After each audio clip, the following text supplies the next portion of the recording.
மறக்கல சொல்லிட்டு என்னன்னு சொல்லுங்க. அதான் அரசு பள்ளிக்கும் தனியார் பள்ளிக்கும் என்ன வித்தியாசம் சொல்லுங்க. 6 வித்தியாசம் இருக்கு. நீதியை எப்படி நீங்க நிலைநாட்டிட்டேன்னு பேசிக்கிறீங்க? சமூக நீதியை நாங்க நிலைநாட்டாம நீயா நிலைநாட்டின? நீரும் உங்க அப்பாரும் உங்க தாத்தாரும் உங்க பூட்டனும் தான் நீங்க பண்ணாங்களா? பண்ணலன்றதுனால தான் நாங்க கேள்வி கேக்குறோம். நீங்க கேள்வி நாங்க இங்க பாரு, சமூக நீதிங்கிறத எங்க அரசு கொண்டு வந்ததுதான். சமூக நீதியா சமூக நிதியா? சமூக நீதி. நிதி இல்ல. நிதி கொடுத்தாதான் நீதி வருமாமே இங்க.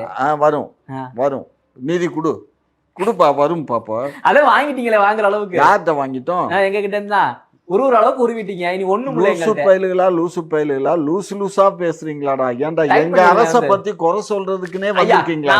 குறைலாம் சொல்லல. நான் இப்ப கொண்டு ஒண்ணே கேக்குறேன். எந்த அரசு பள்ளியில சாப்பாடு சரியா கொடுக்குறோம்னு சொல்லுங்க, இல்ல கழிப்பறை வசதி சரியா இருக்குன்னு சொல்லுங்க, பள்ளிக்கூடம் இடிஞ்சு விழுகாம இருக்குன்னு சொல்லுங்க, நான் எல்லாத்தையும் ஏத்துக்கிறேன்.